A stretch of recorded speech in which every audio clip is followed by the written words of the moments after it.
Baadhi ya mabinti hao wameeleza kuwa jamii inaelimika kupitia mwanamke, kwani mwanamke ni mwalimu wa mwanzo kwa kila mtoto. Hivyo safari yao ya kumaliza masomo ngazi ya thanawi inawafanya kutafakari. Nimejifunza mengi kuanzia tamhidi mpaka thalithu thanawi. Nashukuru alhamdulillah, na tuna mategemeo ya kuendelea mpaka jamia insha Allah.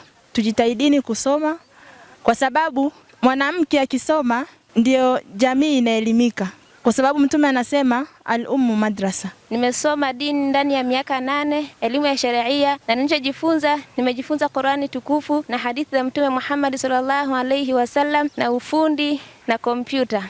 Masomo yanayotolewa na chuo hicho ni masomo ya kisharia yanayotoa utambuzi wa kumtambua Muumba, yakiwa yanaendana na masomo ya ufundi stadi yanayomwezesha mwanafunzi kuwa na uwezo wa kujitegemea baada ya masomo yake.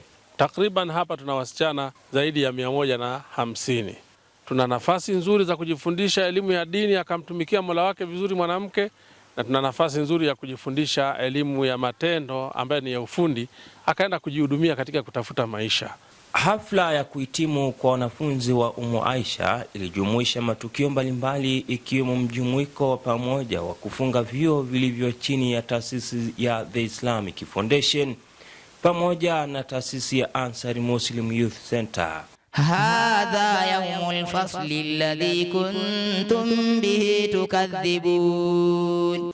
Hapa tulikuwa pia na vijana wa kiume ambao ni Mahad Ibn Taymiyah, Mahad Ibn Masudi na Mahad Ibn al-Qayyim, na zinafundisha ulumu sharia, yani elimu ya dini vizuri kabisa, marhala ibtidaiya, mutawasit na thanawi, lakini zinafundisha pia mambo ya ufundi hasa kwa wasichana, ili mwanamke akitoka hapa ana uwezo wa kujitegemea katika shughuli mbalimbali za nyumbani kwake. Aidha, sambamba na hayo, taasisi ya Direct Aid yenye makao yake makuu nchini Kuwait tawi la Singida imetoa nakala ya vitabu vya tafsiri ya Qur'ani kwa wanafunzi wa vyuo hivyo kama sehemu ya kuwapa hamasa ya kuendelea kusoma na kujifunza.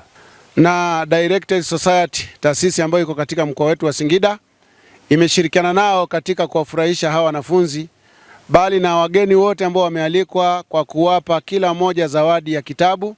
Na tunaomba Allah Subhanahu wa Ta'ala wafikishe wale wanafunzi na wale wazazi na wale walezi waliopata hivi vitabu, ikawa ni sababu ya kumjua Allah Subhanahu wa Ta'ala, kwa sababu ni vitabu ambavyo vimefanyiwa tafsiri kwa lugha yetu ya Kiswahili. Kutoka hapa mkoani Singida, Ramadhan Idilimu wa Mahasin TV.